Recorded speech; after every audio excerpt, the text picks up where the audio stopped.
everybody, welcome back. This is NBAA TV and I am Amy Sweezy. My next guest is a Gulfstream pilot, Jessica Webster, also the founder of Hera Aviation Group. Jessica, thank you for being here. Thank you so much. It's so great to be able to talk to you today. Yes, I have so many things I want to talk to you about. So first of all, Hera Aviation Group, what is it and how did it come about? Yeah, so Hera Aviation Group is a nonprofit and coaching and development organization.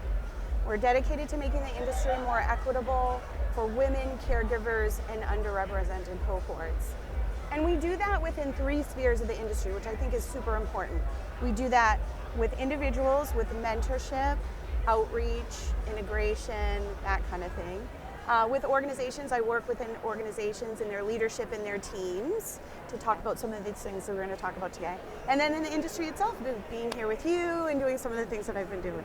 Okay, and you've been working with NBAA. Yes. And a lot of your focus has been on caregiving. You gave a talk yesterday. Tell me a little about that. It was really good. I think we're seeing a lot of change, as we hear a lot. Keynote this morning talked a lot about that, a lot about innovation. And I think what we're seeing and what I've seen in my tenure in the industry is that there are a lot of cohorts, caregivers, women, other underrepresented cohorts that are not being able to be retained. And we talk about how important it is for the incoming generation. And what we've found is that the incoming generation wants the same things that these other cohorts need, which is flexibility, right? They want a work-life integration and a work-life balance. And so that was an opportunity for me yesterday to talk about some of our research and some of our data over the last few years and some of the things that we can do, to be more holistic as an industry. And was this something that came about for you through personal experience? It did. My journey has not been linear, which I'm sure you can identify, all of us can in our human moments. I had a very personal experience in my professional journey. I was a pilot, I was flying, and I got called upon to upgrade to captain. And I was really, really proud about that. It was a very exciting time, and I'm sure you can understand as well and identify with the opportunity to lead and the responsibility that goes with that. And then I got pregnant. I got pregnant with my son, with my first child. I flew until I was 8 months pregnant. It was way too long. I went out on family leave. I did not take enough time as well, which is something that we see. It's very common. Mm-hmm. And then when I got back, I noticed that the conversations changed. It was like my currency had changed. And these were people that I still love to this day. This isn't about bad people. I just noticed that things were very, very different for me. And so I got back on the line and I continued flying and working, and I started to ask that question, hey, what's going on with upgrade? And I would ask my training captain and he said, well, I'll ask. And that happened a few more times. And then finally, he looked at me and he said, Jess, they're not going to upgrade you.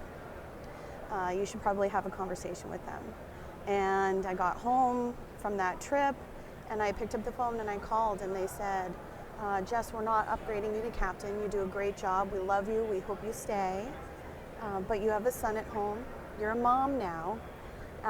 And your baby needs you and we can't take the risk. Oh, wow. Yeah. And it was in that moment. Blunt. It was, and that's the thing that I talk about. I'm very careful to say that, this isn't about people that had any nefarious, ideas and wanted things to go poorly for me. These were a team and leadership that didn't understand that I'm still valuable, that I can still show up, that I can still do an incredible job. They led with fear. And so it was in that moment that I realized I'm going to have to find a way. And I also realized I can't be the only one that this happens to. Right. And so that's where I started my journey of research and talking to friends and founded Hera Aviation Group. So this is more about, maternity leave was having a baby, having a family was kind of how it started, but this has really evolved into a lot more things since then. Yeah, it really has. Well, through those, it's funny when we talk about, things that we can do, we often think like, this is a big issue, right? It's a big problem, and it's scary to sit and talk about and not really know exactly what the right way is through. But what I found out is that there is no right way through. It's important that we put one foot in front of the other. That's how we get through. And my journey through may look different than your journey through. And what it started with, getting marginalized, really, by people that led with fear, has really grown into what I see as an opportunity through thousands of women and men that I have spoken to that have not been able to do their best work and show up as their best self because of the need for a work-life integration. So it got a lot bigger.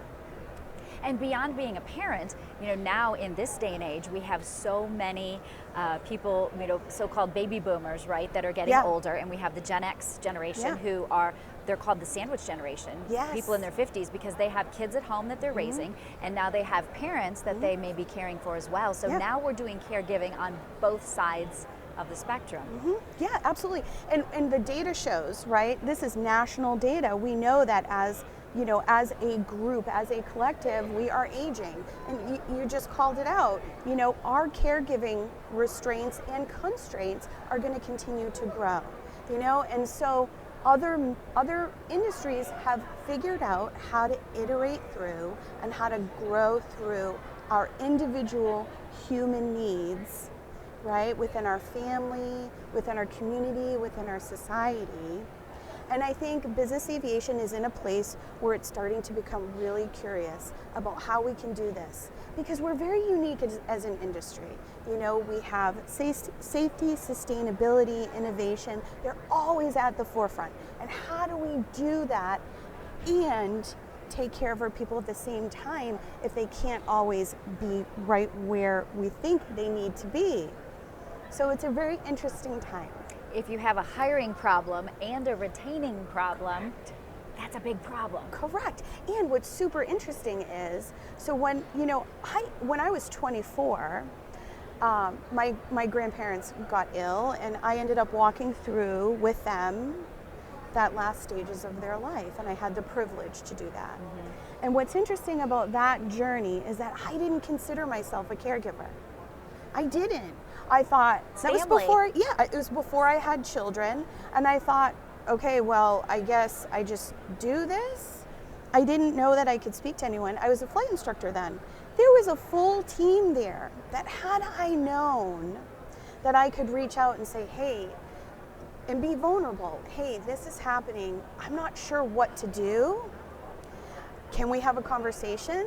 Had I done that, things might have been a lot easier for me. And I think that's one of the takeaways that I spoke about yesterday, is it's okay to have uncomfortable conversations. It's okay to talk to our leadership, our teams, our peers, and be a little bit vulnerable and say, this is going on, but I'm really not sure how this is going to work out. That's a really great foundation for starting to look at this really talent issue that we have right now. Well, I'm thrilled to talk to you, and I'm so glad that you're on this journey and making things better for the entire industry. You've been at base many times. Yes. What do you love about being here? Everything. Okay, so when I first started going, I was a first officer, and one of the really best memories that I had was being able to see that there were so many people in business aviation. It's different than other facets of the industry. We don't get the opportunity to see all of our people.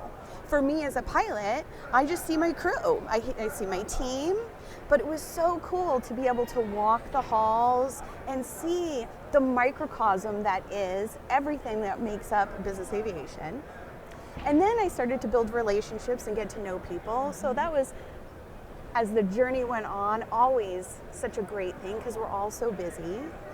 And, you know, I think lately for me, just being able to do things like this with you, carry the message, share, be vulnerable, let other people know that I'm here, you know, that we're doing this work in the industry. The keynotes this morning were incredible, so inspiring. That's probably one of my favorite things at this stage in my personal and professional career. Well, I hope you write a book because I feel like there's a lot of tips that you have for others that could go in your book. Thank you. It's very kind. So yes, Jessica Webster, thank you so much for being here. Thank you for what you're doing for the industry. Thank you so much for having me. It's an honor. You are watching NBAA TV. We'll be right back.